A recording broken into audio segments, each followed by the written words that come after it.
Yo, Thought Warriors. What is up? Higher Learning is on. It is I, Van Lathan Jr.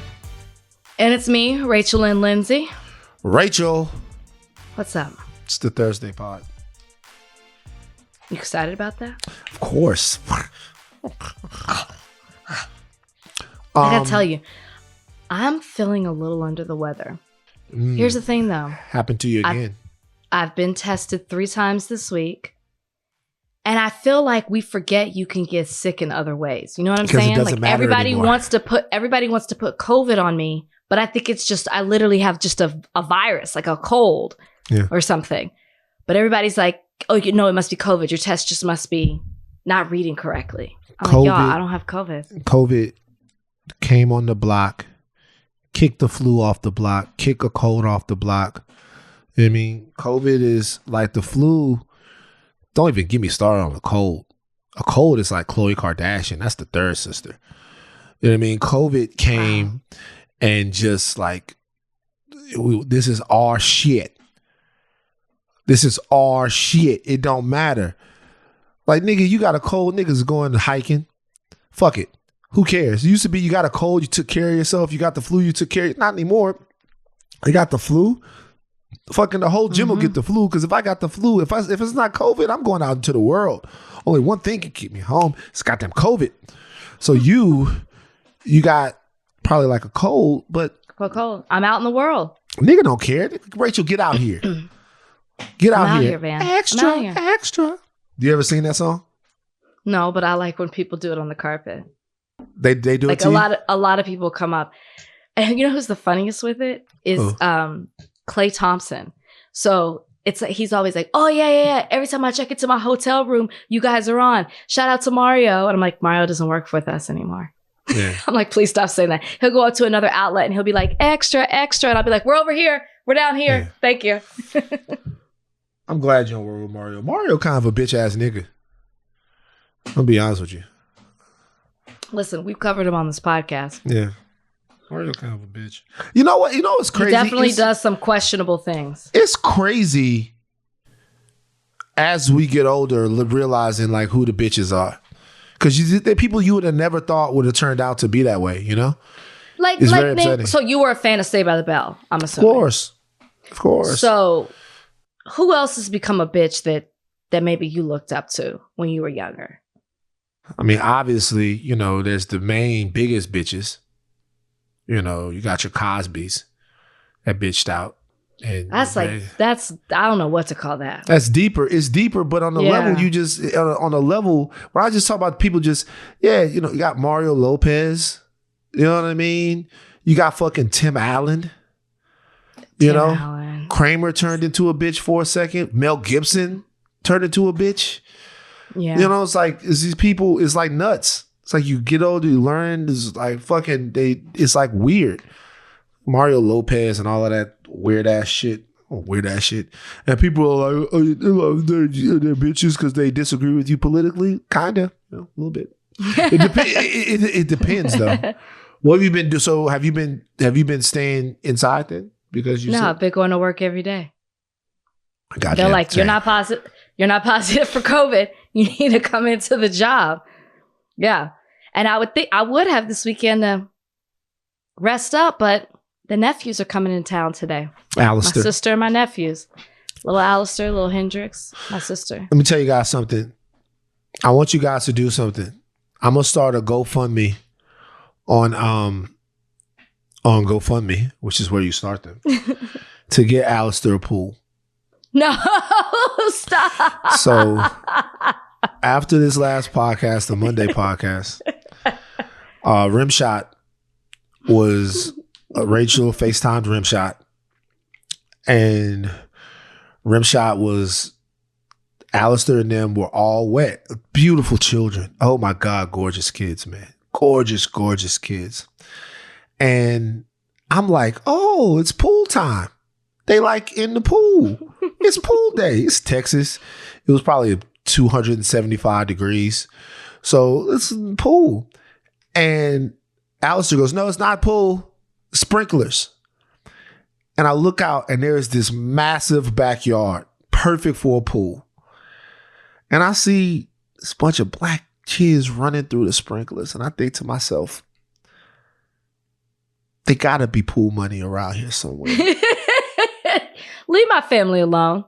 They got that. They got pool money. So what I'm going to do is to start a GoFundMe because Alistair. Who else was there? Was another little guy there. What was his name? Hendrix, my other nephew. Alistair and Hendrix. Great names. Jesus Christ. They're going to have so many hoes. It's going to be nuts. It's going to be stupid. Constance is going to laugh so hard when she hears this. Alistair and Hendrix, they need a pool. This is what, see, people talk about black people can't swim. That's because we run it through sprinklers rather than getting in the pool. Weren't the sprinklers so much fun back in the day? It looked like so fun. They would look like they were having so much fun. I would love to run through the sprinklers right now. That brings back so many memories. This is what we used to do in the front yard, though, not the backyard. Yeah. You know what? I think about that when I see kids at like a fountain, like a big fountain, or like there's this place at Universal Studios where all of these kids are there and it's like a fountain area for the kids to run into. And I think to myself, what would people do if I ran in that bitch? You know, I see kids playing in a fountain. With a bunch of kids? They think you are a pedophile. Yeah, it's like it's not going to be received well when it's really not that type of vibe. The vibe is I just want to go in there and have a good time like Alistair was. It depends how you ran into the fountain as well. Like if you ran screaming with your hands up in the air, they would be terrified. Well, wait a minute. How do you run into sprinklers? Like, what's the way that you run into? I mean, I don't know the fountains. I don't know what the fountains at Universal look like. Couldn't you just walk up to it and stand in it? No, so it's like not a fountain. It's like a kid's zone. Donnie, you ever been to Universal Studios out here? Yeah, I know what you're talking about. It's where like spurts out in different spots, right? See how Donnie made it spurts out. That don't sound right. Spurts. Donnie, and you're running up in it. That's toilet water, though. I'm not letting my kids run in the Universal, the spouts. Why? Really, Donnie? I think it's the same water that goes in the bathrooms. That's definitely toilet water. Really, Donnie? Why would you say something like that? It's called Super. Let me tell you how fucked up Donnie is. This is called Super Silly Funland is the name of it. I just looked it up at Universal. See, that's the little entrance, right? And then you go in there and I'm going to show you the fountains that they have. Super Silly Funland is for the kids. Oh, see, there it is. That's the area. See the little area and it's got the little fountains. They're going there this weekend. Who, Alistair and them? Mm-hmm. Oh, they're going to be right at home. They're gonna be right. They're gonna be right at home. They're gonna be right at home, running through the sprinklers. Like show them a pool, they probably have a panic attack. They're gonna they're thrilled for the pool over here. They're thrilled. It's the first thing they're gonna. Yeah. Oh. You're more than welcome to come over this weekend. Whoa, Kalika! Kalika's been here. Yeah. Okay. Cool. It's all right. It's good. Kalika! You know what? Brian's gonna barbecue. I'm definitely not coming. That nigga Brian is going way too far now.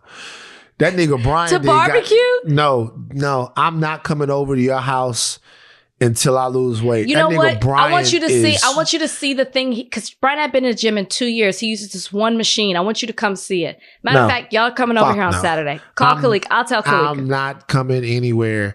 I'm not that nigga Brian. You won't get anywhere near Brian? No, I won't be anywhere near him. Brian was already in great shape. And then I look at remember that era where like LL Cool J was always in shape. Remember that era where LL Cool J just got super ripped to the next level? Yes. That's how Brian is now. What the hell is going on with Brian? You got to come over here and see it. No. I don't. We'll see you on Saturday. No, you know, kids are going to be in the pool. You could jump in the pool with the kids. We won't judge you. Oh, I'll jump in. I'll jump in the pool. You know what I like to do? I like to launch kids. Throw them throughout the air so they land in the pool. So do that to my nephew. Oh, get to the other side of the pool. Uncle Van throw you like a discus. All right. I've been working hard to lose weight. I'm losing great weight. I've lost 13 pounds since I came back from Dallas. Are you serious? That's fantastic. Yeah, man. Like today. That's great, Van. I've already burned 1,200 calories from working out. What did you do? Boxing? You still boxing every day? Yeah, I boxed. I got my ass kicked a little bit today. Got punched in my shit. Patrick punched me in my shit today. It was very upsetting. You know, But I went like 12 rounds. Sparks. It's a lot. It is a lot. All right, we have to talk about more Biden stuff. The reason why I say more is because we just taped an interview with everybody's favorite economist, Marc Goldwein, talking about Biden's Inflation Act. Okay, the Inflation Act that the Democrats have. We got a whole breakdown for you guys. We're going to give that to you in a second. But before we do that, the big deal of the day on the other side of this is Biden's attempt to curb crime, violent crime in America on the other side.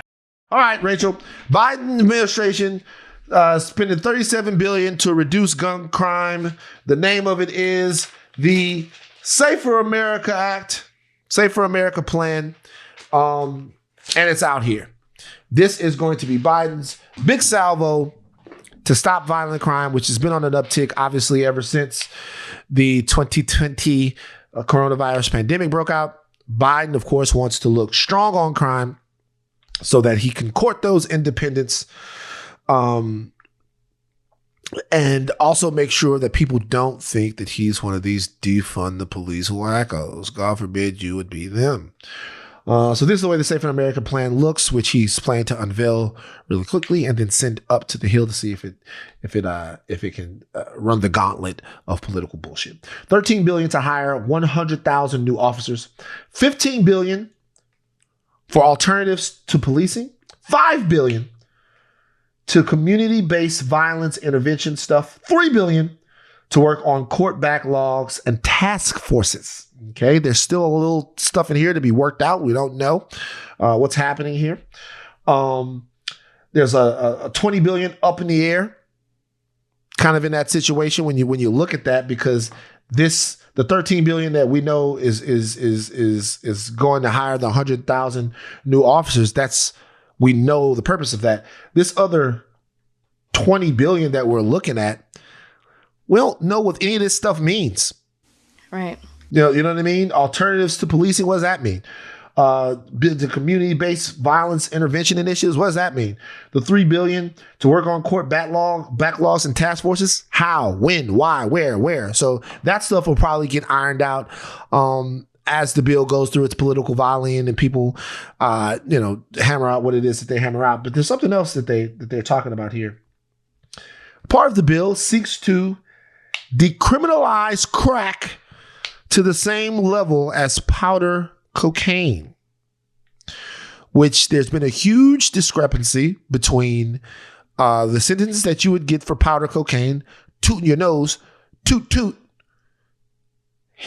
toot, toot, peanut butter. Do you know that song? No. The peanut that was on the tracks, and then here comes the train, toot, toot, peanut butter. You never heard that song? No. Anyway. So yeah, I mean, that's it. This seems to be by a big political maneuver by Biden to address what is growing gun crime and growing violent crime on our American streets. Rach, are you impressed? Yes and no. Ooh. Yes, because as you just mentioned, there's certain things within this that are being proposed that are explained, which are necessary, like the crack powder disparity. I think you refer to it as alternative policing. Is that what you called it? Yeah, alternative. My guess is that's a response to, the police being called out when there's like a mental health response or some type of public health response. Like unarmed mental health officers, yes. So when it's not supposed to be a police officer, somebody who's more and better equipped to handle the situation, to de-escalate the situation, rather than police, which tend to heighten it. I believe that's going toward, and that's great. But the no that I'm referring to is, one, there's a lot of generalizations, which you pointed out, which we don't know what that means. Safer American Plan. That's the name of this. And all I kept thinking was, well, who's going to feel safe by this legislation that's proposed? Mm-hmm. And immediately my thought was to go look at the Justice and Policing Act and to see if anything that was proposed in that act is being implemented in this Safer American Plan. I don't think so. Mm-hmm. And so did you say it's not, or did Donnie? It's me. Yeah, you're right. I'm your agreeing voice. with you. It didn't seem like it came from your body. Jesus I'm Christ. sorry. Just buy Alistair a pool and continue your great point that you're I'm making. sick. Remember, I'm sick. You gotta bear with me. Anyways, it doesn't take into consideration the things that were proposed in the Justice and Policing Act. The Justice and Policing Act, part of that was to work to end racial and religious profiling. I'm not really seeing that in here. Banning chokeholds and no-knock warrants. Limiting military equipment on American streets and requiring body cameras. Holding police accountable in court. Investigating police misconduct. Some of this, I guess, making lynching a federal crime, improving transparency by collecting data and police misconduct and use of force, so on, so on, so on. When I'm thinking about making America safe, or what does it make safer American plan, who is this really trying to make safe? Why? I guess I was a little shocked at that this didn't, especially the things that Biden was running on, the things that he said he was going to do, that he promised to the Black community who put him in office. When I saw this, especially the title of it, I just knew that some of these things that maybe you couldn't get past in the Justice and Policing Act would be implemented into this so that we as Black people feel safer, not empowering police by giving them all these additional tools. Like part of it talks about training police. Training them in what way? We just covered on this last podcast what police are still doing to people in the community where we don't feel safe. We don't feel like we can trust them. So if you're not going to implement an act that was supposed to make us feel safe, I got to give this bill a no to a large degree because I'm not sure how this bill makes me as a Black person feel safer. This is so sad for me right now, what's happening. Because you're putting me in a position to defend the Biden administration here. Come on.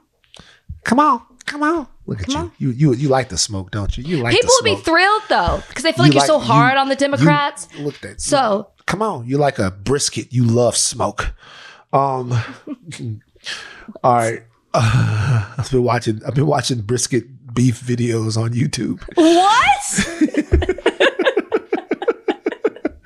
What? Does this help you feel better? Like you said, you lost 13 pounds. Like just watching it release something for you. Fucking right. Okay. That makes sense. That actually makes sense to me. Cooking steaks and all that stuff like that. I watched this guy make a brisket in a cheap smoker. There's a video where this guy makes a brisket in a cheap smoker. And he's like, "Can we make a great brisket in a Walmart smoker?" And I'm like, "This is barbecue, man." And I watched that whole shit. That shit was like 30 minutes long. Anyway. But I like that. You're like a brisket. You love smoke. Something Kendrick Perkins would say. So let me tell you why. Okay. So let me tell you why I think your criticism is slightly unfair. Okay. I agree, but it's slightly unfair. Number one, the aim of the Violence and Policing Act and the Safer America plan, they're different. They have two different names. Justice and Policing Act. We always say that. I always say violence because that's how I think of police is violence. The aims are different. The aim of the Justice and Policing Act is specifically... I totally agree. Right. And so with the Safer America plan, it's more akin, to be honest with you, to a crime bill. It's a bill that is addressing American crime. Now, we can argue about whether or not the best way to address American crime is more police. I wholeheartedly disagree with that. I think there are a lot of people who would. If you're asking me about this bill, the rest of the $20 billion in this bill that's getting spent, alternatives to policing, $5 billion for community-based violence intervention initiatives, $3 billion to work on court backlogs and all of those things. That stuff is just vague enough to hide the fact that this bill funds the police. So for me, that's the purpose of the bill. The purpose of the bill is to hire 100,000 new police officers. And it's probably more of a political maneuver than it is anything else. A maneuver to show and ramping up for a midterm or ramping up for a re-election campaign that Biden actually funded the police and didn't defund them. Defunding the police, a slogan, very unpopular, not just with white rural America. We think that. A lot of people in Black suburban America look at the police as safety. They must not be watching the news, whatever. But I think to compare it to the Justice in Policing Act is a little bit unfair because that was specifically aimed at police dysfunction. If you include anything that resembles that in this particular bill, it has no chance to pass because the Justice in Policing Act has already lost. So if there is to be anything, let's say that they come because Congress is going to have to write some legislation about how this bill is actually used. Let's say that they come up with a spectacular use for the excess $20 billion that we're having here, right? Let's say they come up with a great use for it. It establishes something. You might, around the other side, get something that resembles positive public safety measures somewhere. I don't think $20 billion is nearabouts enough, but you might get that. If you go in head first, it won't happen. And this bill is not looking to address that. It's looking to address American crime. So I don't think that that's quite a fair comparison. Do you feel me? Do you feel what I'm saying? So absolutely. But I'm not comparing the Justice in Policing Act to Safer America Plan. I'm saying when you talk about crime prevention, are we not going to include the crimes that are against Black people or just people, we'll just say anybody, at the hands of the police? And I guess, and I get what you're saying about it being a crime bill. So my thing is, this Safer America Plan, all it made me realize is we're never going to get anything close to the Justice in Policing Act, because to me, this was an opportunity to put some of it. We took qualified immunity off the table. This was an opportunity to put some of those things in a Safer America Plan. And I think the title of the bill could include some of these things. I don't want us to look at Safer America Plan and be like, wow, Biden did it. And he's, doing things to make us feel more safe in this country. No, he's not. And I don't feel like he should get a pat on the back for implementing this, because as you just pointed out, it seems to be more politically based than it is on actually putting something together on the things that you said, the policies that you ran on. So I'm not comparing it. I just feel like some of these things should have been included. And now I know they never will. Yeah, absolutely. Like you said, this failed. This failed. This will succeed because, like the Democrats do, we end up compromising to the point of not getting the things that we want. This thermometer is my scepter that I held in my hands. You absolutely did compare, but that's okay. Just remember. I'm not comparing. I'm saying it should be. I'm not saying this versus this. I understand. So this is what I would say. This is why the specificity of all of this stuff matters, right? $13 billion to hire new police officers, right? And to train them. Train them to do what? I know. Alternatives to policing. If there is a conversation around mitigating or eliminating police violence towards American citizens, and if this bill is going to at all address that, this proposed bill is going to address that, this plan, then they need to be very forthright about that. Once again, I don't think that that's necessarily the purpose of this, but I do think that if there were compelling alternatives to policing, that might save lives. If there were community-based violence intervention initiatives that could save lives, I think you need to cite more than $5 billion, but that could save lives. $3 billion to work on court backlogs and task forces. I don't know what the task forces would be, but getting rid of the court backlogs might keep people from being out of county jail for years and years and years and years. They shouldn't be in jail anyway because they're innocent people. But like county jail for years and years and years and years, and might Khalif Browder might be alive today if he didn't have to be on Rikers as long as what he was. So it'll be interesting to see. As far as the decriminalizing crack to the same level as powder coke, love it. Wall Street, watch out. Actually, it's not. They shouldn't watch out because it's decriminalizing crack. So I guess, what's funny? I know it's important, but it's just funny how decriminalizing crack is a thing for Black people. Why is that funny? It's funny that like somebody could sit up and say, I'm not saying that, look, poor neighborhoods, black and brown neighborhoods, crack is cheaper, crack is sold more prevalently there. But it's just a funny situation to where a politician can be like, what'd you do for black people? I decriminalized crack. That's just a funny back and forth. It's funny. That's hilarious to me. Well, nobody else took action on decriminalizing crack. I did. I understand the whole thing before everybody gets all mad. Whatever. Yeah, I'm just searching for the humor. It's funny to me. Actually, it's funny to me, dog. All right, let's talk about Brittney Griner. So, the United States of America is officially, according to reports, offering Victor Bout, the merchant of death, in exchange for WNBA star Brittney Griner and former Marine Paul Whelan. Okay, this update comes a day after Secretary of State Anthony Blinken, Tony Blinks, said that the Biden administration had made a substantial proposal weeks ago to bring home the two wrongfully detained Americans. Our governments have communicated repeatedly and directly on that proposal, Blinken said Wednesday. A potential deal could see the U.S. offer to exchange convicted Russian arms trafficker Victor Bout for Griner and Whelan's release. No agreements yet. The Russians have assured us that there are no agreements yet, but that looks like the trade. That's the trade. Brittney for Griner and Whelan, and 4 future prisoners of war. Rachel, your thoughts? Wait. 4 future prisoners of war on whose side? That's a fucking joke. Okay. I was making a goddamn like, NBA, NFL joke.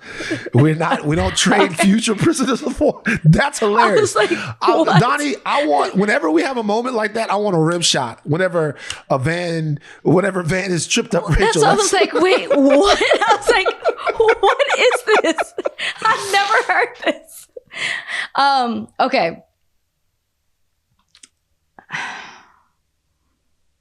This is tough. Yeah, you know what the answer is. Give it to me. Don't bullshit. You know what the answer is. Listen, guys, the Merchant of Death. He was arrested for the conspiracy to provide material support or resources to a designated foreign terrorist organization, conspiring to kill Americans, conspiring to kill American officers or employees, and conspiring to acquire and use an anti-aircraft missile. That's just some of the charges. All right. The Russians want him back. All right, so let me tell you about Victor. Go ahead, because there are movies, and I believe that there's a movie and a book. There's a movie with Nicolas Cage that actually kind of whitewashed Victor Bout's entire life. Let me tell you a little bit about Victor Bout. Okay, here's the situation. Around the time that the Soviet Union fell, Victor Bout started an import-export business. That import-export business was legit. Was importing things, exporting things, made a ton of money. What he then started to do was understand how to move things around the country, around the world. Victor Bout is not your normal everyday arms dealer. He had 60 planes in a fleet of planes in order to deliver his arms. One U.S. official said that he single-handedly changed war on the African continent from what it was before, which was guys fighting against machetes, fighting against each other with machetes, a lot of hand-to-hand combat, stuff like that, to children walking around with AK-47s blowing each other's heads off. He was one of the primary weapons distributors to Charles Taylor in Liberia, who was a gruesome figure that was on trial for war crimes back in the day. He helped arm civil wars, skirmishes, warlords in Rwanda, Congo, Liberia, all over the world. A vicious, vicious, vicious, dangerous man. Dangerous man. The world will be a more dangerous place with Victor Bout out. He was arrested in the year 2008. He started serving his time in 2011 because the DEA went on a very intense sting operation to get him in 2008, which included multiple trips around the world to convince him to engage in a $12 million deal to supply South American rebels with the arms they needed to kill Americans. Okay. There was a meeting in Curacao. They went to the meeting. Victor couldn't make it, or the meeting got fucked up. They changed the meeting.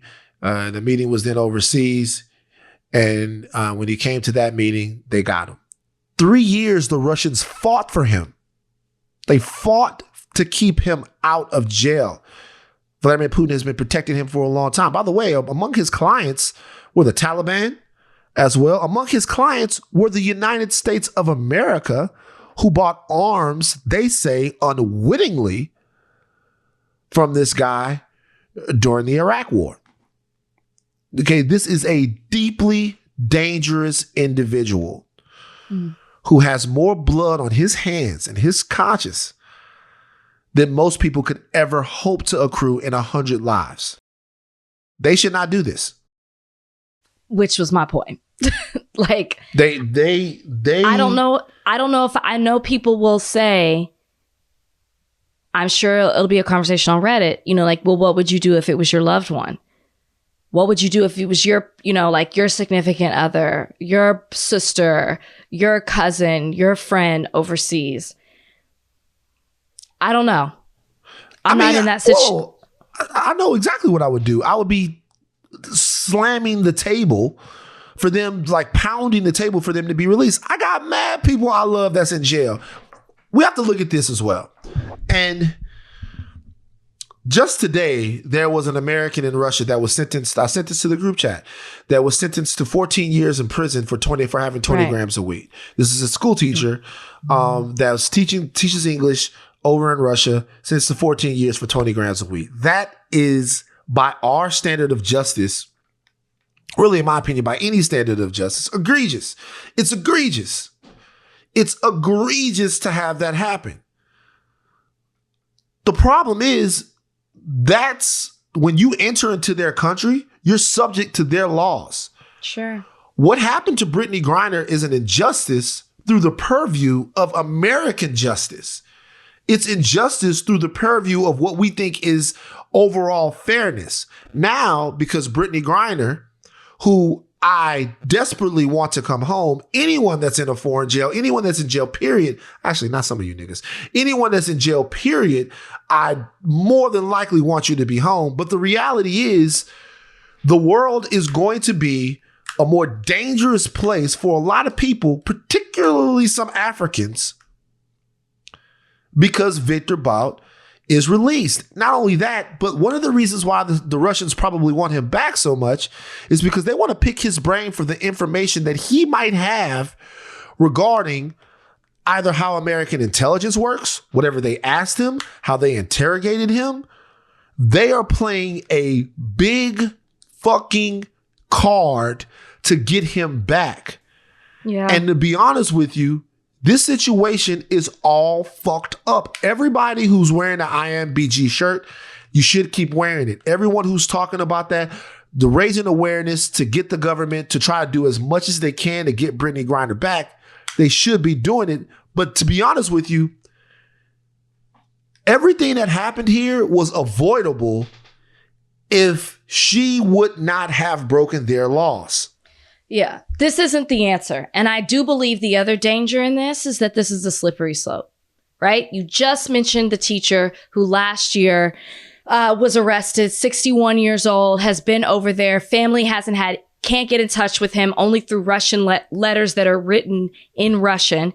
Like they haven't seen him. They haven't laid eyes on him. But now Brittney Griner and Paul Whelan are coming home. But that prisoner is still over there. It's a slippery slope of what you're willing to trade and for, you know, an American who, well, Paul Whelan's not in that category, but American who commits a crime and wants to come in a different country and wants to come back here. I think this is a dangerous slope that now people are going to look at presidents and administrations and expecting you to do something. If you're willing to let somebody this dangerous out, where does it stop? Yeah. Look, I'm not sure. You know, obviously there's been violence all over the place in some of these places that he gave weapons to since he's been away. So it's not like they put him in jail and then all the violence stopped. I'm not saying that whatever. But still. That's not what I'm saying. What I'm saying is, for all my abolitionist friends out there, I understand that you guys don't like prisons and jails. But if there's anybody who needed to be in a prison or jail, it's this guy. Man. This guy, we're talking about the invention of the modern child soldier, the kid walking with the AK-47. This guy probably most likely sold them the AK-47. We're not talking about thousands. We're talking about tens of thousands, hundreds of thousands. We're talking about so much damage to the world landscape. And he is coming home because Brittney Griner didn't understand the ramifications of bringing a vape pen into a foreign country. It shouldn't be that it shouldn't be that severe a punishment, but there it is. So I encourage everyone, if there's a lesson to be taught from this, Brittney's coming home. If they make this deal, she'll come home. I'll celebrate along with everybody else. It's just, to be honest with you, this guy shouldn't be getting out. And this is what I'll say. As Americans, we should not be so arrogant to try to do shit in other countries that doesn't fly there because it flies here.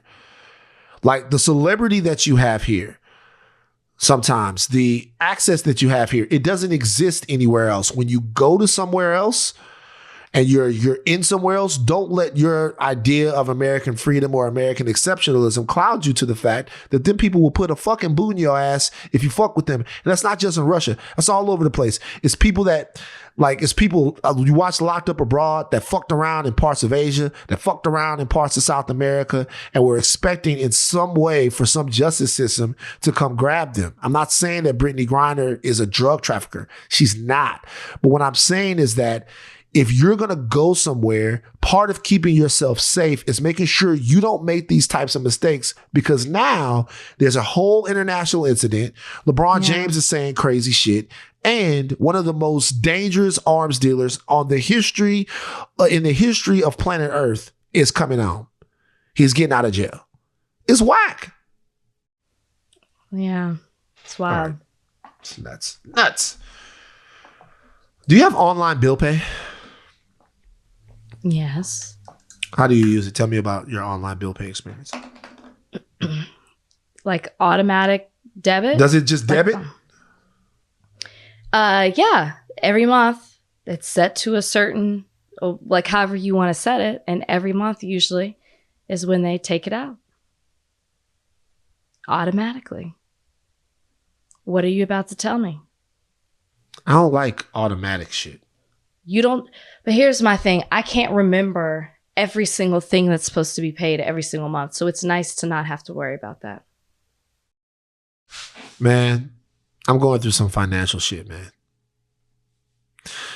I got like this big check. It's like $100,000. And I got this big check. I know, but why are you telling everybody this? Because I have to tell people this story. So I got this big check. The check goes into the bank. I look back like 5 days after. It's all gone. The lawyers got paid. Management got paid. The financial people got paid. And then they put money in different tax accounts. Out of that big check, $104 ended up in my... So I had to call people and say, That's yo, wild. I it's don't know crazy. I don't know what kind of setup It's you got. I don't know crazy. why you got all them people on your team and who all you're paying, but that's ridiculous. So we had to streamline it a little bit. We're going to streamline it even more. But I've decided that because of this, no more automatic shit. Nothing automatic. Man, that's insane. No auto pay. No auto pay. I'll sit here with a fucking one of those little visors and a calculator with the little paper that comes out of it. You don't have to do all that. And calculate all of that shit before I give a motherfucker. Hell no. Trying to play me. You can't play the kid. Anyway. Donald Trump. It's interesting though. I will tell you this though. When it comes to agents and attorneys, I pay them myself. I pay everybody out. Like it doesn't automatically debit out. Don't they invoice me? Ask me for it. They invoice me. It's so crazy because the money will go to them and they'll be like, "Hey, we just got this money. We're gonna deposit it." And I'm like, "Nah, you give it to me and then I'll pay you." That's what I say, motherfucker. But apparently, they got you back. They did. Thank you for. We talked about it, and the things were said. So thanks for everyone that works with me. Appreciate you guys. The DOJ is investigating Trump. You happy now? Like the DOJ is investigating one of the greatest leaders we've ever had. Stop, man. You happy now? Am I happy? Listen, isn't that the purpose of? Well, I guess politicians say the purpose of the January 6th committee is to, let people know, inform people of what happened leading up to it and right after it, and to be transparent with everything that went down. But I would also say the goal was to get to the point of investigating Trump, the DOJ having to investigate him for possibly committing a crime. What's the point of going through all of this if we're supposed to be shocked because they might hold somebody accountable? Well, there is a sector of people that would be shocked by this. There's a sector. Who was it? What coach is it who just totally was just like, oh, that thing that happened on January 6th? Like, Jack Del Rio. Thank you. People don't, there's a sector of people who don't think it's that big of a deal and are like, why are we still doing this? Why does it matter? So I do applaud the DOJ for this because that was a big deal and there should be repercussions from it. So yeah, I hope that this moves forward. Do you hope to charge him. Do you think that Jack Del Rio is related to Vanessa Del Rio? Who's Vanessa Del Rio? Hold on real quick. Donnie? I don't know what that is. Don't look it up. He said he didn't know. He said he didn't know. So neither one of you guys look it up. You guys don't know who Vanessa Del Rio is. Interesting. I want a poll because I haven't been on Reddit in a long time. I want a poll of people who, when I said that, knew who Vanessa Del Rio was without looking it up. I want to know how many people knew who Vanessa Del Rio was without looking it up. Let me ask you a question. Who do you think Vanessa Del Rio is, Rachel? No, I don't want to do that. Donnie, at this point, you should have already privately sent me a link to who Vanessa Del Rio is. No, see, I don't even know if I should be looking up this person on my work computer or not. That's where my mind is. You're so right. That's exactly who that person is. One of the greatest of all time, baby. One of the greatest of all time. But wait, what? You must have mentioned her before because she was searched in my Google. No, Brian doesn't have access to. He doesn't have access to this computer. He doesn't have access. Whoa! He doesn't. But why won't it let me click on her name? Wait, I'm afraid of what Brian, and she's a Latina too. She's spicy. She's a spicy Latina. No, he doesn't have access to this. You know what it might have been? It might have been that you were looking up Jack Del Rio, and then you clicked. Look, well, then you gotta tell me. What is she famous for? What you mean? What is she famous for? No, I'm sorry. I'm reading what I'm looking at. Damn, she's 70 now. Boy, my formative years. She's got Vanessa Del Rio has. If she's 70 now, she had to have been, what, 50 when you were watching her? Nah, man. It was really more, rest in peace to Dad. It was really more Dad. It was like the 80s, man. So she's like in her 30s. You know what I mean? So you knew what your dad was watching? Yeah, I found out. I never told you this story. No. So look, check this out. So I never told this story before. Donnie, I never told how I first discovered. Otherwise, we would know who she is. No, I'm talking about just porn, period. I never told this story. Okay, so I was a kid and I was trying to watch WrestleMania. Mm-hmm. And so I had taped WrestleMania. I used to buy these blank tapes. Mm-hmm. So buy these blank tapes. And the blank tapes, I remember the tapes because the tapes had, you could get 3 hours quality, you get 3 hours in high quality and 6 hours at kind of like whack quality when you was taping. You know, it's just tapes, 6 hour tapes, 3 hour tapes. So I had a 6 hour tape of WrestleMania. It wasn't just WrestleMania. It was all kinds of different wrestling stuff I had taped. And I wanted to watch it in the front. And I come home, I'm going to watch this in the front. But I can't because the fucking, every time I put the tape in, it just ejects back out. It plays for like a second and then it ejects back out. The tape is dirty. We don't have any head cleaner. So the VCR is rickety. We used to have to go through so much for entertainment back in the day. You did. So much. Had to go to Blockbuster, get the tape, which was great. Bring the tape back home, put the tape in. Now I just hit a button and it comes right to me. It's so weird. Anyway, so the tape won't work. It's like, fuck, I want to watch WrestleMania. The only other VCR is in my parents' room. So I go into my parents' room. I'm not thinking of anything. I go to try to put the tape in the VCR, watch WrestleMania, and there's a tape in the VCR. So I eject that tape, put it on top of the VCR. And I then take WrestleMania and I put it in. You know, watching WrestleMania, Owen Hart, whatever. And like, I swear that the light hit the top of the tape that was on top of the VCR in a certain way. It was a gold label and it shimmered. Oh my gosh. And that was Satan. Satan was like, hey. It was the forbidden fruit. Play me. Play me, little nigga. Play me. And I'm like, what is this? Sort of gold. Because they don't say Beverly Hills Cop or nothing on there. It's fucking Eddie Murphy Raw. So I popped WrestleMania out. And I put it in. I put the tape in and played it. And it was fucking going down on the tape. How old were you? 13, 12. Okay. 12, 13, something like that. It was fucking going down on the tape. There was no sharpshooter. Was no whatever. It was fucking going down. Vanessa Del Rio was in that video.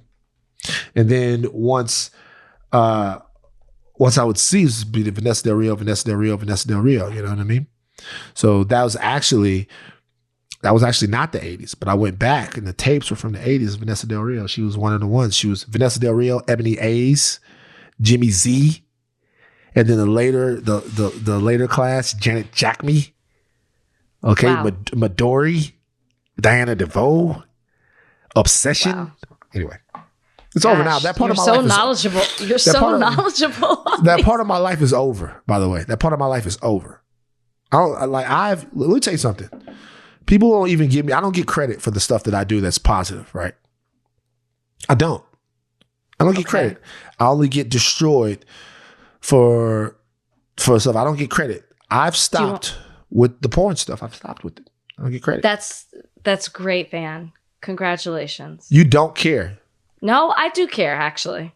I actually do, because now that I hear a story of how this started at 13 and it carried into your 30s, late 30s. Yeah.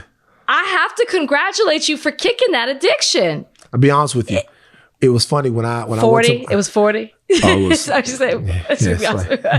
When I went to my dad's to clean out my dad's his shit after he had passed on, I went to the top of his like closet, and I was pulling stuff out of the top of his closet. There it is, Big Butt Bonanza on CD. This nigga was still doing it on CD. this nigga was on CD, DVD, Big Butt Bonanza, Big Butt Lesbians, or whatever the fuck. I'm like, damn. Same old pops. Same old pops. But look, the hardest thing about kicking it, though, was making my devices not suggested. You know what I mean? My devices. No, I don't know what you mean. What do you mean your devices suggested? My devices, the algorithms, they know me. So because of your searches. Yeah, so I'm trying to get away from it, and they just like the tape. They're like, Van Brazzers. You get pop-ups on the computer? Not anymore, because I've been going. I went because it's too long, but it used to pop up.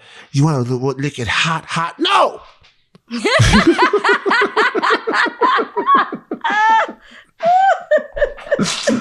I'm proud of you, man. I am proud of you. This has been a lifelong struggle for you.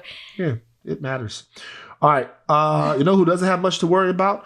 Kyler Murray, $230 million. I have to ask you if you feel like this is a problem. Kyler Murray is the tiny little quarterback from the Arizona Cardinals. Please don't do that.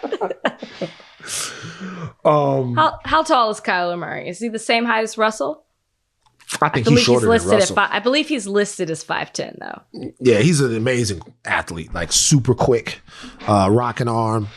Great athlete. But he, 5-year, $230 million contract. God damn. Go ahead, brother. But he has to do at least 4 hours per week of self-study.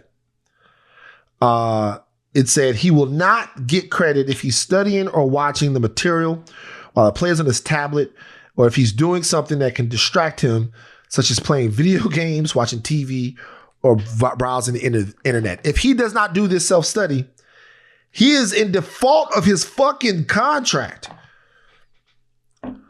Shit. $230 million if you don't do your homework. He had a press conference. A lot of people like, this is all fucked up. He did a press conference. This is what he said in the press conference.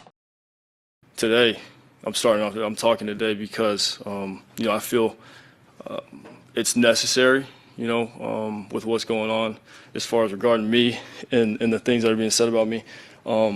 It's almost, to think that I can accomplish everything that I've accomplished in my career and not be a student of the game and not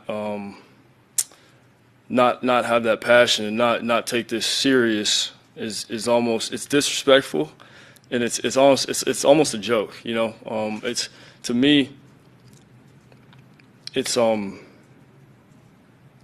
flattered, I'm honestly flattered that y'all think that at my size I can go out there and not prepare for the game and not not take it serious. It's disrespectful, I feel like, to my peers, to all the great athletes and great players that are in this league. This game's too hard. To play the position that I play in this league, it's too hard. First of all, I didn't know that's what he sounded like. Second, that's exactly what I would expect somebody who just signed a 5-year, $230.1 million deal to say. What the hell else is he going to say? He signed it. He was aware of the clause. So whether he agrees with it or not, at the end of the day, the moment that he signed it, he ultimately decided to agree with it, which means he had to state that in front of other people when people would critique it, which is what's happening now. I would be curious to know if this is ever done before. If it has, it can't be common. But I don't know if this is a one-off or if this is something that is going to be routine as we see these contracts get bigger and bigger and bigger. I mean, ultimately, it's only going to help him, but is he being unfairly but is he being unfairly treated compared to white quarterbacks? I don't know. I don't know the answer to this. Well, it's been a tough little go-round for black quarterbacks just here recently. Of course, the Lamar Adams discourse about the contract and what he deserves is coming up. And then there was one executive, a defensive coordinator, said that Jackson would never be a top-tier quarterback and that Patrick Mahomes played street ball. See, when Aaron Rodgers moves throughout the pocket and finds somebody, he's improvising. But when a nigga does it, he's playing street ball. Street ball. Look, I don't know if they make you study. I do know one story about Jamarcus Russell. In the time, no, Jamarcus Russell, it was alleged that the Raiders sent Jamarcus Russell home with game film and asked him if he watched it the next day. And he said yes, when on the game field it was like cartoons or something like that. And so he wasn't, that's a real story that they say happened. Is that what was the downfall of his career? Don't matter. LSU legend, #1 pick in the draft, don't matter. Don't matter. How about that? Don't matter what happened. He got his money. You seen him on the pod. Don't matter. But look, my whole thing about this, a lot of people were upset saying that they're essentially telling somebody that works as hard as Kyler Murray not to watch video games while he's doing it. He signed it. He signed it. That's what I'm saying. Yeah, he signed it. And honestly, out of a whole week, it's only 4 hours. It's a long time. If that's what it takes to get that kind of deal, and I mean, maybe he is being. Listen, if we'll see when there's another white quarterback out, like who are the highest paid quarterbacks right now? Who just signed a big? Deshaun Watson just signed a big deal. Yeah, we'll need to cover that in the next couple of weeks. Yeah, Deshaun Watson signed a big deal. Yeah. Deshaun Watson, you got Kyler. His contract, his clause says 4 hours of rape-free time. Let's move on to the next topic. What? There's 4 hours that he can't sexually assault any masseuses. Is what his contract says. Just 4 hours. That's all they need. 4 hours. Obviously, that's all they need. Just 4 hours of not sexually assaulting. We're gonna have to tackle that one later because that's a whole nother story. Okay. But listen, if this is something that's put in on him and not on anybody else, we have a problem. But at the end of the day, this man is getting paid. He deserves to be paid. I'm excited to see what he's going to do over the next 5 years. So, yeah. Okay, guys. It's time to talk economy. And when we're talking economy here on Higher Learning, there can only be one thing that Americans want to hear about, and that is inflation, which still plagues our economy, hitting a lot of Americans out there right where it hurts. And although gas prices seem to have been dropping very recently, inflation is a very, very real thing for a lot of Americans. The government, Rachel, the government, as my granddad would say, has taken action. They've taken action. They've managed. Democrats have managed to actually do something. They're talking. What is the name of this? It's the Inflation Reduction Act of 2022. Inflation Reduction Act of 2022.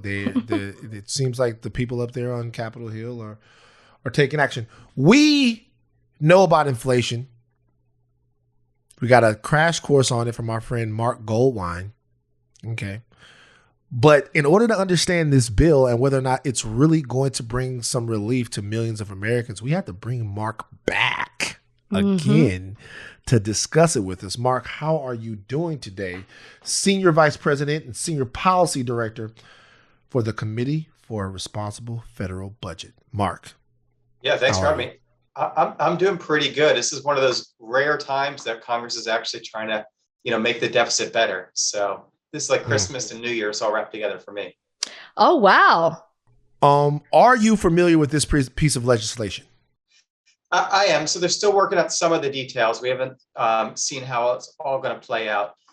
But it's basically a climate and energy bill, a healthcare bill, and a tax bill all put together into one. What's the goal of this bill? Yeah. So there's not one goal, but they've really narrowed it down. When they were starting this conversation a year ago, they had like 80 different things they wanted to do. They want to do childcare and tax credits and healthcare.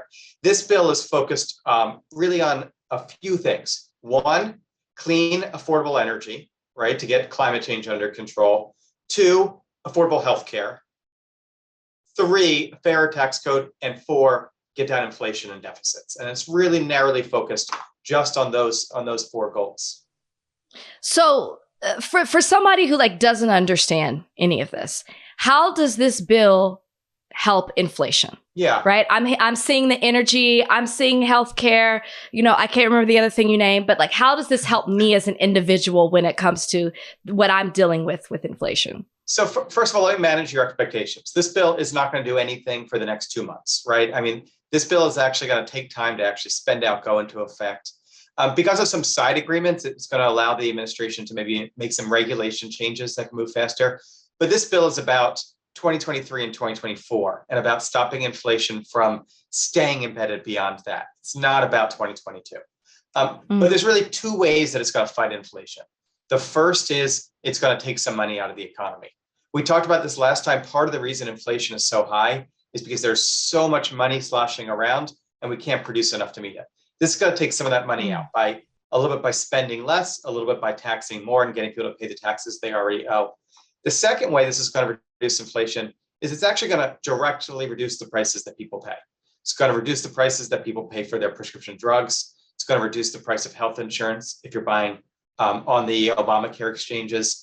And it's going to reduce the price of renewable energy and various types of energy things, both for businesses and individuals. If those prices are lower, people's expectations for inflation will go down.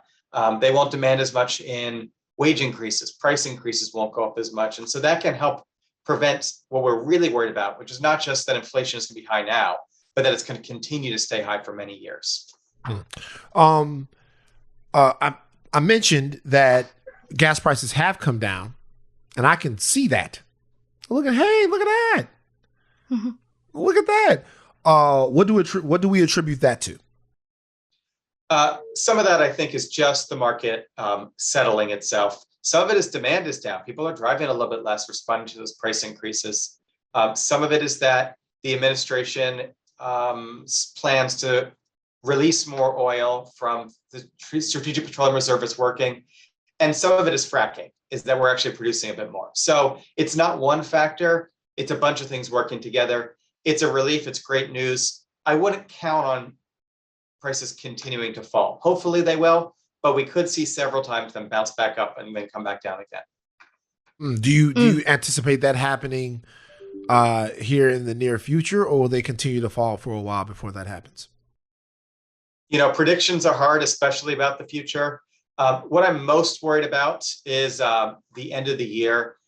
Europe has sort of a threat to tighten its restrictions against Russia even more at the end of the year. And if they follow through in that threat, it may reduce supply some. So my biggest fear is that come January, prices are going up again. But in the coming months, I think it could go either way. I'm hopeful prices will continue to decline, but I wouldn't bet a lot of money on it. You described this as Christmas and New Year's wrapped into one in July. Will this bill save us from a recession? I hope so. Look, this bill alone isn't going to save us from a recession. What I hope is that it can help. The real fear here for a recession is that the Federal Reserve, to fight inflation, is just going to have to keep raising interest rates higher and higher and higher. And eventually, when they do that, it's going to topple the economy over. This is going to help because it's going to make the Fed's job just a little bit easier. Maybe they have to do one less rate hike. But if we do this and we do some energy policy and we do a variety of other things, get healthcare costs under control, maybe that could prevent 2 or 3 hikes. So I'm hopeful this reduces the chances of a recession, and that combined with other things can keep us out of a recession and keep the economy moving strongly. Mark, I got good news for you. You've just been made the chairman of the Fed. What? What further would you do at this point to bring Americans some relief, and how aggressive would you be? The Fed is in an impossible position right now. They waited too long to raise rates. Fiscal policy put them in a corner because we spent $2 trillion into the economy it didn't need. And so if they raise rates too slowly, the risk is that inflation gets embedded. Is that we have inflation year after year, and then it's actually harder to fight later. On the other hand, if they raise rates too quickly or too high, they put us in a recession. I think right now they're doing the right thing by erring and being aggressive. Now, hopefully, we see a couple good CPI numbers. I think that's inflation, a couple good inflation numbers. I think the numbers we see tomorrow are going to be ugly, but then the numbers that we see next month may look pretty good. If we start seeing a few of those, I don't think they can put their feet on the brakes, but maybe they can take it off the gas a little bit. Maybe they can slow the rate of rate increases. But the Fed, unfortunately, is going to have to keep raising rates until inflation seems like it's under control. Mark, I know you said you feel like this is a win, because they got something actually passed. But there are people who, are upset with this, and they feel like they left out many key policy ambitions, particularly from the Democrats, such as new child care or housing or elder care or paid leave programs. Assuming you agree with that or not, what else do you feel like they left out of this bill that could help the American people when it comes to inflation? Because some people are saying it's not even an inflation bill. They're naming it something different. They're calling it like a climate bill or. Yeah, I mean, that's a great question. Remember, the bill still hasn't passed yet. So I don't want to jinx it, but hopefully it will pass. Certainly, we could have done more. Certainly, this bill could be stronger in a lot of ways. I don't think going back to the thing from a year ago, I don't think that's a good idea, let alone sustainable, because I think that was too many policies altogether, and it didn't let us focus on making any of those policies particularly good. But I do think there's a lot more we can do to lower healthcare costs, a lot more we can do to raise more revenue. Some of the ideas were in this bill in late stages and then got dropped. There are certainly some areas where we should be making stronger investments. I personally like a carbon tax, put a price on carbon. That's a 2-for-1 because not only does it raise us more revenue, but it also helps encourage private sector innovation to get a cleaner environment. So I certainly think this is not a perfect bill, but if we wait for a perfect bill, we're not going to get anything. And this is a big step in the right direction. If you're worried about energy, if you're worried about climate, if you're worried about the deficit, and frankly, I'm worried about all three. So yeah, it's time to worry about the deficit because there's a Democrat in office. When there's a Republican in office, they spend, and never bring up the deficit. When a Democrat gets in office, it's time to watch the purse strings, Mark. Well, some of us wrote 100 pieces against the tax cuts in the last administration. So I hear you, but I promise you, I'm always worried about the deficit. So look, Mark, I have to tell you something. You're a big hit with our fan base. Big hit. But there are some that took umbrage with a couple of things that you said the last time you were on here, Mark. I gotta be honest. Which is normal. They do this to us all the time. They do this to us. So. Mark, was it my weekly vodka purchases? No, it was the fact that some people say that you have a neoliberal worldview that encouraged you to blame the people that were on the receiving end of the stimulus checks for our current recession. And that's our current inflation situation. And that that's not fair, it's not right, and that it's statistically wrong. Likened you to Bill Maher. Ooh. What do you say to those people? What do you say to people who think that working Americans are unfairly taking the brunt of the inflation discourse that we're having right now? Yeah, look, I don't blame the people who received rebates, many who needed it and who spent it. I blame the politicians that overpromised and then delivered too much, not understanding that there would be consequences. I think that it seemed like in spring of last year, we could just spend whatever we want and it would all be good. And what we don't realize is that all we did was actually raise prices for everyone in the process. So I hear that.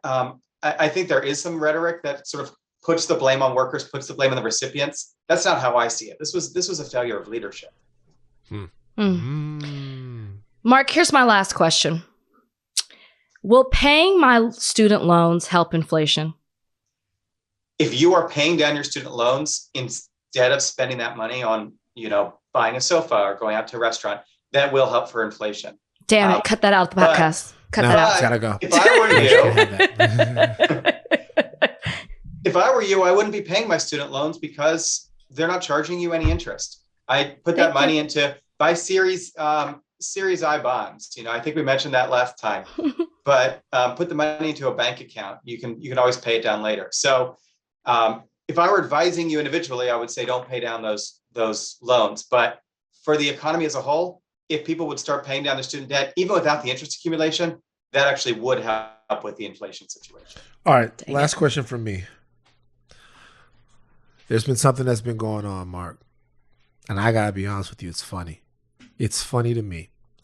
I remember it was around like 2018, 2017 maybe. Actually, it's not true. The first time I ever heard of Bitcoin, it was 2010. My friend Christian, we were making this web series together, and Christian goes, Van, you should buy some Bitcoin.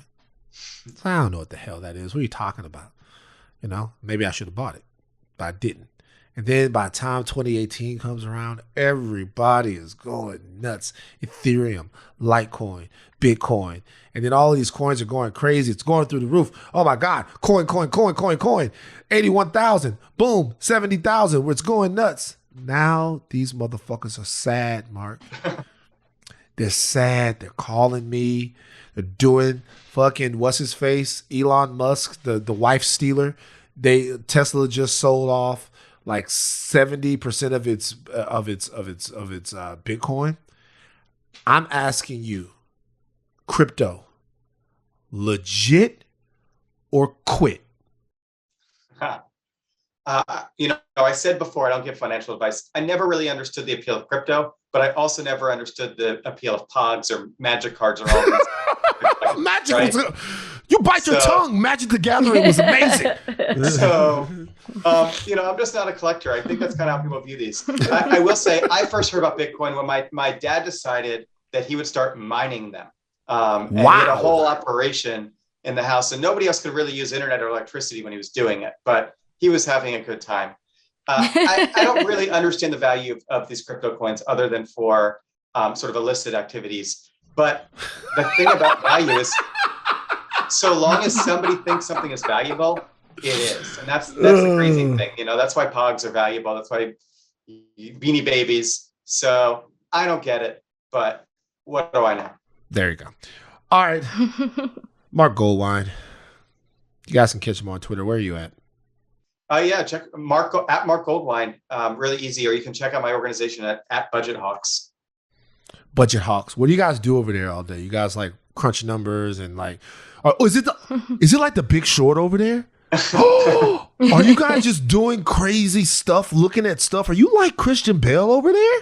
I wish. That would be fun. I mean, a lot of what we're doing is we're trying to analyze what's going on and legislatively what's going on with the economy and trying to give good advice. So we recently put out an analysis on what's in this Inflation Reduction Act. We're going to put out more analysis in the coming days on how much it's going to reduce healthcare costs, what it's going to mean for the long term, maybe what it's going to mean for inflation if we can figure that out quantitatively. So we do a lot of analysis, and we spend a lot of time talking to staff on the Hill, talking to people at the White House, talking to the press, going on podcasts. You guys are my favorite podcast, but you're not my only podcast. So come on. We're just trying to get the message out here and trying to get the data out, and hopefully we can make the world just a little bit more understandable. All right, man. Appreciate you. When there's more questions, we'll hit you back, and we know you'll have more answers. Thank you, Mark. Please do. I'm here. All right. Thank you. There's a bishop update. People were mad about our opinions on the bishop. Were they mad? Seemed like it. Get Sonia Richards-Ross on the phone. Do you have her phone number? Call her and put her on speaker real quick. About what? Can you do it? I could. Please, what do Rachel. You want? I want to talk to Sonia Richards-Ross real quick. I want to. Is that okay, Rachel? I call people that I know on the podcast. She's your friend. And I never do that. She's your friend. Can we please talk to Sonia Richards-Ross? Okay, yeah, let's see. Because I want to bring her up in front of the proverbial congregation over a comment that she left. Over a comment? Oh, she did leave a comment. A comment that she left. Sonia Richards-Ross trying to play us. We love you, Sonia. Try to talk about us. Hi, Sonia. Okay. I am sorry to disturb you. Look, Van's telling me not to prep you. Van wants to talk to you about the comment that you left on the last video about the pastor. I'm going to put you on speaker. No, it's not. This is the show.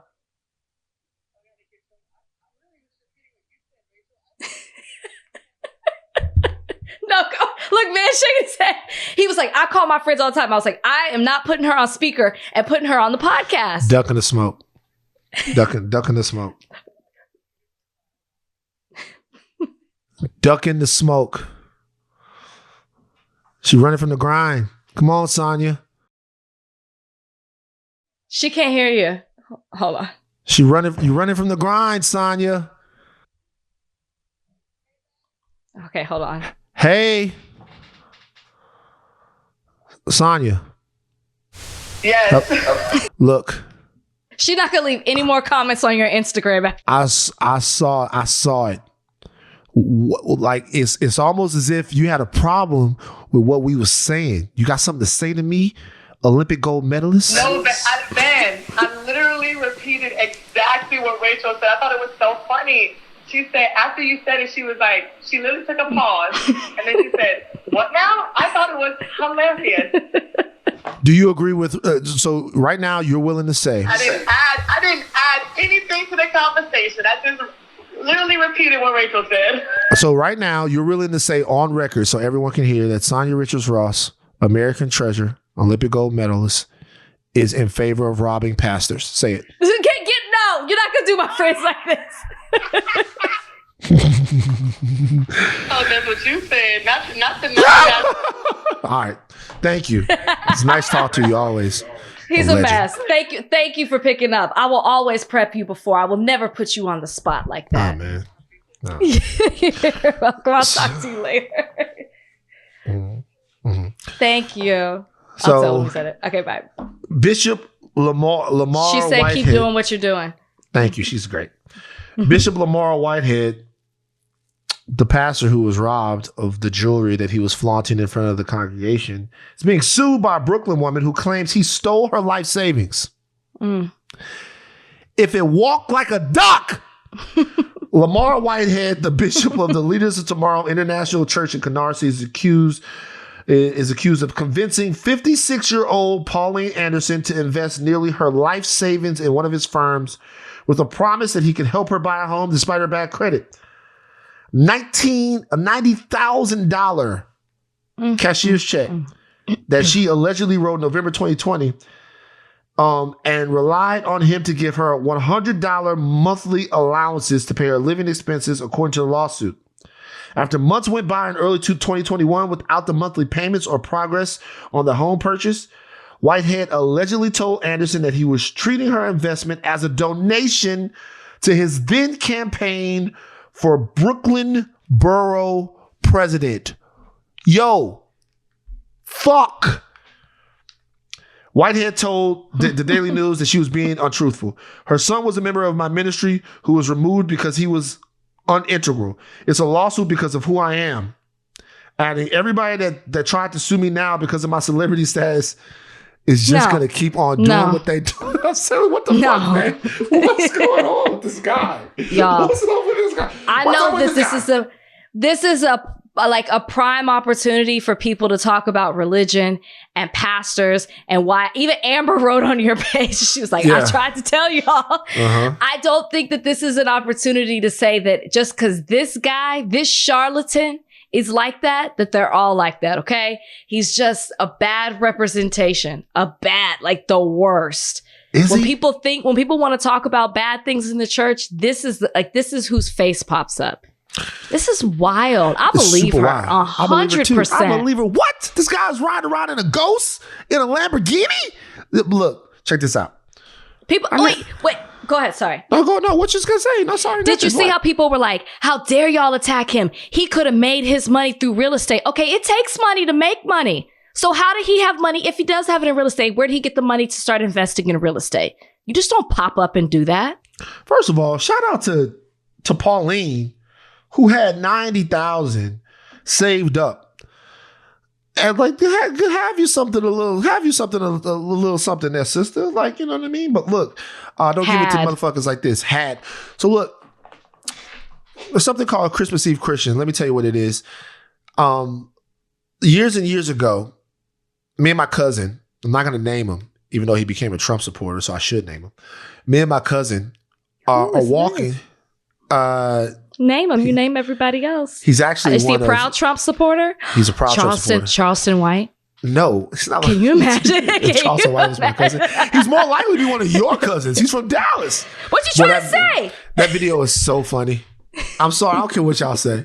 Donald Trump, like that, like, he's disrespectful, and you want to put hands on him for what he said about Nip. But that video is funny. Anyway, so we're walking. I'm gonna make this story short. I know I have to whatever. So we're walking throughout our apartment complex. It's me, Ian, and this guy's really Ian's cousin, but he is my cousin because we were super close. And despite his fucking bullshit, we're still super close. He's, and it's Christmas Eve. It's Christmas Eve. And we come upon a wallet full of money. And it's in front, basically, of one of our neighbors. Me and Ian we lived together at this apartment complex. It's in front of one of our neighbors, basically in front of their house. It's obvious that it's for this person. They dropped their wallet, whatever they were doing. It's full of money. But remember, it's Christmas Eve. Earlier in the day, Christmas Eve. God damn, I miss Christmas in Louisiana. For some reason, I just got super emotional. It's okay. It'll pass. Anyway, Ian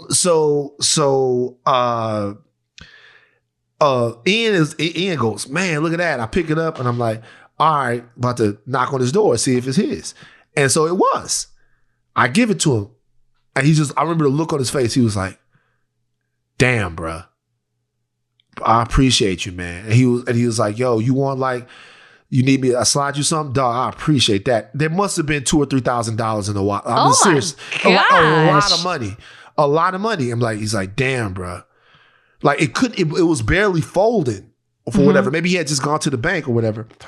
And I'm like, nah, man, you straight? It's like, it was right here. And I remember we were walking away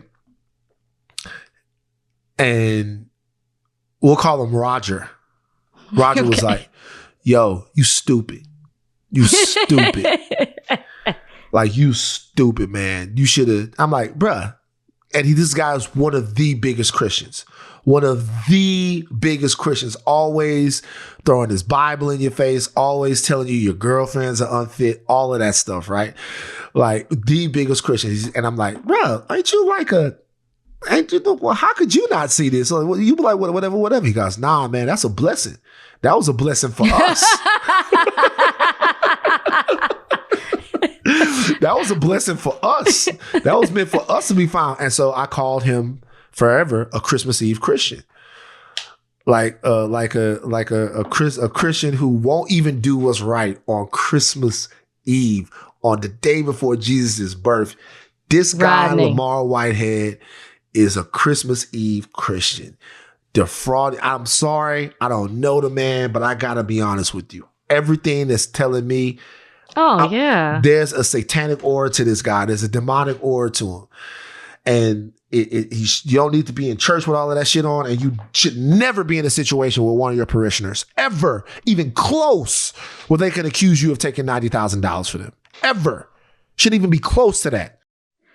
Tried to sue me because of my celebrity status. Sir.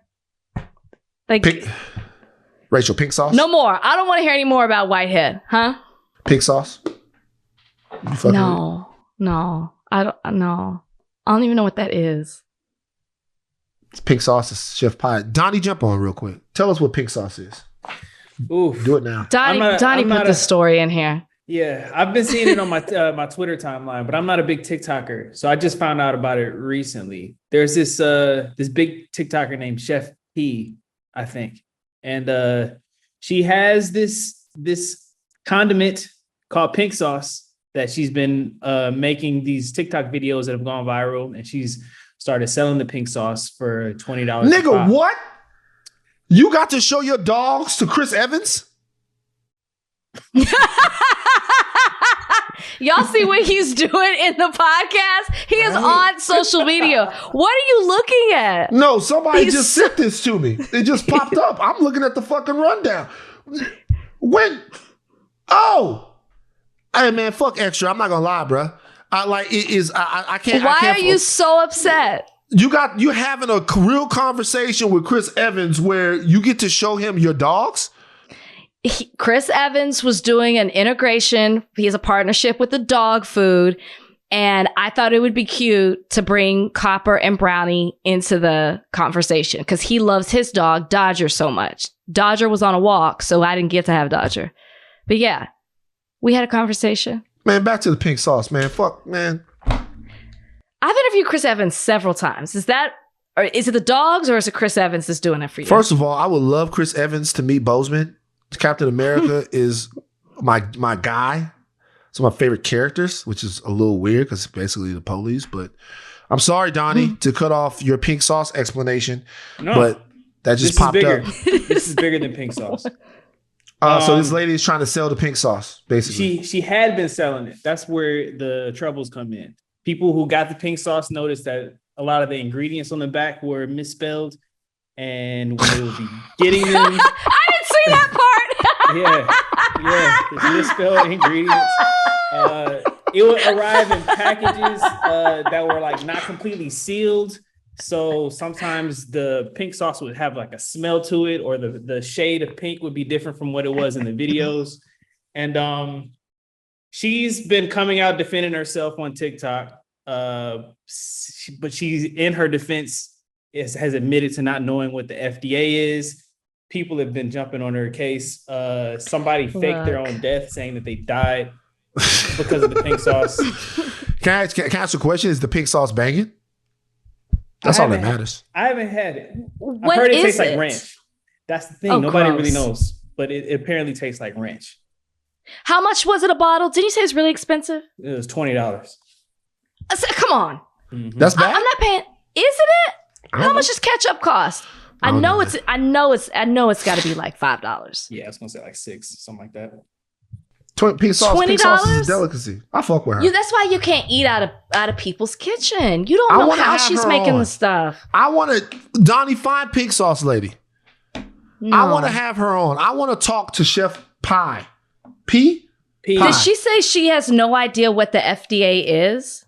No, she, in her explanation, she like basically told on herself. She was like, this isn't medicinal. This isn't medicine. The FDA has nothing to do with this. This isn't a federal thing. And the F in FDA stands for food. Yeah, exactly. But because of that, people have been jumping on her case. I don't want to talk to her. All right. We're not gonna cover what's going on with Khalees and Beyonce. Have you seen this, Rachel? No. I gotta know now. Well, now we have to talk about it. Khalees is apparently mad that one of the songs on Beyonce's new album, Renaissance, which it hasn't dropped yet. It will tomorrow when this podcast has, though. It leaked. You heard it? No, I'm not. Okay. Come on. Okay.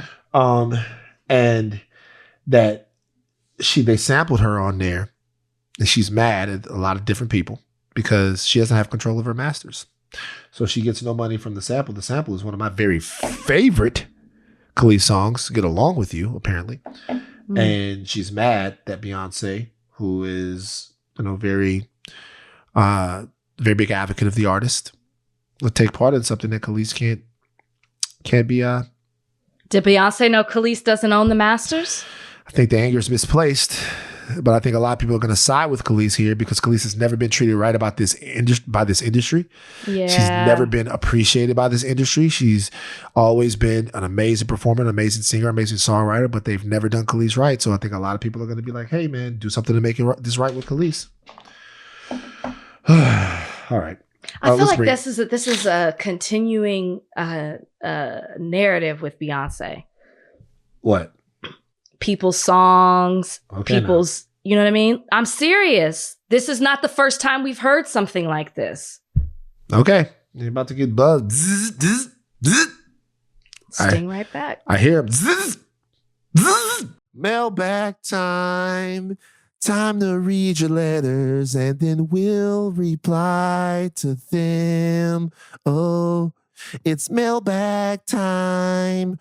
Write us with your queries and we'll chime in. Okay. Numerous Camp on Reddit asks, what song would play on repeat in your version of Hell? Interesting. Oh, you know what it is? It's the first song off that U2 record. Remember that U2 that came with your iPod? That came with your iPhone? So they put that U2 on there, and then every time I put my shit on and plug my shit up, the U2 would automatically play. And I'm like, I'm sick of this shit. And it would automatically play. I'm like, I'm not trying to. So it would be that song. I don't even remember it. And I can't stand that That's a song. really good question. I don't know. I don't know. I'm trying to think of something that just gets stuck in your head.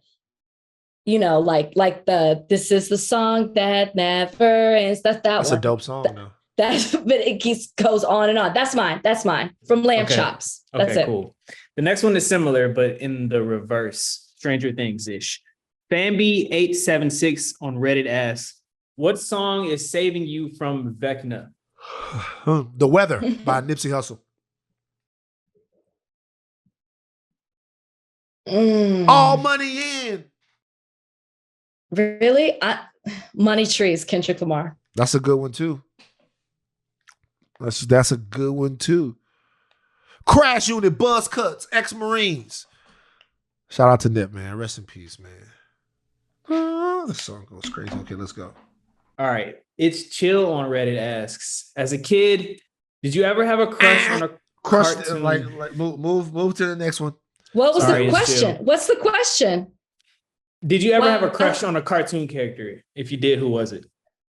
Why don't you want to answer that? Because, man. You did. Who was it? Betty Boop? It wasn't Betty. Lola. Jessica Rabbit. It was Jessica, man. It was Jessica, and it was bad. Jessica was fine. Donnie must have been feeling Jessica too, because he didn't even have, that was his first guess. Jessica was fine, man. Jessica was bopping around. Jessica was so crazy. And for a long time, the red dress thing was it was a killer. It was like a childhood thing. I remember I was having this one thing. I had a crush on a white girl in high school. You know, she came to homecoming in a red dress. I was like, shit. Is it about to happen early? You know, since I don't want to talk about it. It was I had to get off of it. It's like, Jessica Rabbit, I love you. Got it. The answer is a no for me. Yeah, very cool. They also don't sexualize cartoons for men, male cartoons, like they do women. It's not true. Name one. Name Peppy Okay, he was sexual. He was Pepe Le Pew was the man. He was problematic, but he's sexy. You don't think Popeye was sexy? Muscles bulging out of his shirt. You know what I'm saying? No. Popeye? I don't think for Olive Oil too. I mean, she had no body, but she was like she was like a head. She's like a kid. Hey. Next question. All right. Last one is from Helen Sayin on Instagram. She says, I'm a mama of an interracial baby, and I'm often conflicted if I call her black or white. I think Helen is black. Van and Rach, what do you think? Love you both. Black. I'm calling my interracial babies black. Helen, if you don't get your ass out of our... we love you, Helen. It's black. You shouldn't even be considering it. Helen, you can call them whatever you want. It don't matter what you call them. No, don't say that. Don't say that. I mean, don't raise those children to think that they're anything else but black. They're black. Look, Helen, I'm not saying neglect the other side, but they're black. That's what the world's going to see them. I'm telling Helen right now. Helen, call them whatever you want. Okay? You can call them whatever you want. The world going to let them know what they is. The world's going to let them know. All right? You call Helen, call them so that, you know, Tiger Woods was cock-a-blazing till he saw fucking hoes. Then he was a nigga. All right. So what I'm telling you call him whatever you want, Helen. Call him, look, do the whole thing. Call him whatever you want.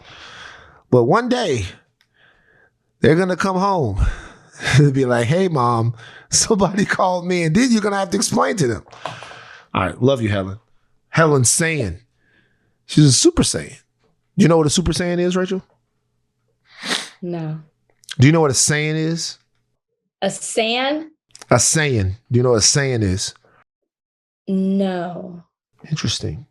Don't interesting me. Do you know, Donnie, do you know what a Saiyan is? Last time the answer was porn star. Donnie, do you know what a saying is? Yeah, I know what a saying is. Saying. What is it, Donnie? No, Donnie, don't tell her. Donnie, don't listen to him. Tell me. Educate me. Educate me. A saying is an alien. It's from Dragon Ball Z. It's who Goku is. Shit. I was really like, damn, I don't even know what this is. What is I don't this even thing? know how to spell it. Yeah. I'm all Googling it. Get out. Let's go. No unexpected ally of the week. We don't know yet if Joe Biden can be considered an ally. Rachel, do you have one? I saw something on the Reddit that said we need to end this segment. Why? That too. Yeah. Why? They're not like we never have one. And to be fair, this is a critique that it's fair. I'm sorry, it is. And I believe there was a suggestion that said we should just be giving praise to people in the community. And I'm not opposed to that. They said there aren't enough unexpected allies. And I mean, that's honestly what it really comes down to, Rachel, as well. Rachel, if that's what you want, then we can do that. I accept absolutely no praise, tips, or pointers from the Soulless Jackals over on the Reddit. They have no bearing in my life. So if it's something that Rachel he literally wants asked to y'all do, to do a poll. I just if want it's something that Rachel wants to do, I'm trying to give them something to get them away from just sitting around and being negative haters all day. So if it's something that you want to do, Rachel, I respect you, and you only have great ideas. But but I don't need to know that it comes from the Soulless Jackals. Okay, so in a turn of events, the unexpected ally of this week is the Reddit group. Give it to them. The Thought Warriors are Reddit. See, you don't even know. It's our Thought Warriors.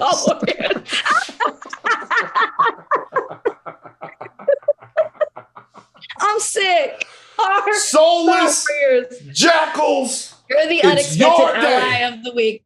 That was a good suggestion. You're right. We cannot have a segment that we keep failing to fulfill. So in lieu of, if we don't have an unexpected ally of the week, we'll do something that praises someone in the community. Let's do something great in the community. Okay. All right. Take your caps off, but do not stop learning. I am Van Lathan Jr.